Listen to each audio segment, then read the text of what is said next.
So I've gotten some questions from people lately just about the way that I'm riding the YZ250X. I have a GYTR 8-oz flywheel that I installed. I think Stealthy is a manufacturer that makes a few different weights, but I figured that I could probably trust the Genuine team.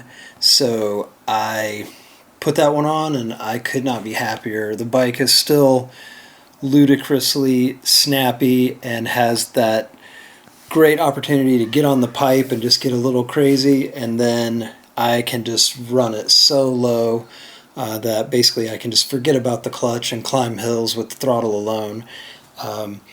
It's pretty awesome. I paid $10,300 for the bike out the door after tax and everything. I think my buddy that I ride with the most, he's got a new KTM, same year as my YZ at 2023, paid about 30% more, like closer to $15,000 than $10,000. And I would say that that bike is very high performance and has a lot of cool stuff, and thank God for KTM, right? And pushing the two-stroke technology forward. Thank God for KTM. Save your money and go buy a Yamaha. It's just so simple.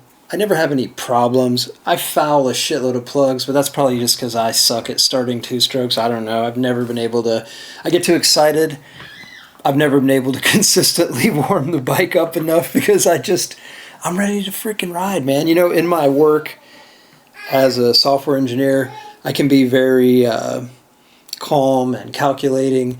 But when it comes to riding, yeah, I don't warm it up long enough. I just want to go, and I pay the price for that in fouled plugs. Now, so back to the topic here.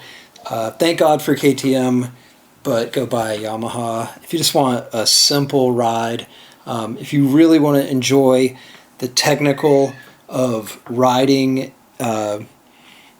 you know, if you want to enjoy riding for its technical aspects in places like where I ride, I would highly recommend checking out the 125.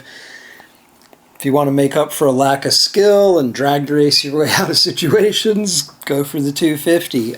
But the 250 is a lot to handle when you want to get a little bit wild. I don't have the strength or fitness to hold on to that bike and ride it at top horsepower, peak torque, you know, all of that. When you've really got that engine on the pipe, I don't stay there very long. I think that takes a level of fitness that we all take for granted. Sure, if some of you guys watching this are in your 20s or 30s or in your teens, you're probably going to have a lot more endurance than I do at 49. Yeah, I'd highly recommend that YZ250.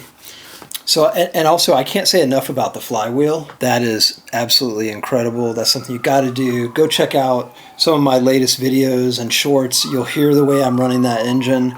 You know, I'm basically able to just give my left hand a brake, forget about the clutch, and just use that throttle. I mean, I've gotten to the point now where I can feel when it's about to be too low and the engine's going to stall, and I almost never go there. I think I did one time recently on a ride that's on video. But other than that, it really doesn't happen very often. I mean, that momentum of that flywheel is significant, going from 4 to 8 ounces. So I can't recommend that enough. I think Yamaha really should make that stock if they're going to call it an X bike. They should send it to you from the factory with the suspension dialed out about 18 clicks.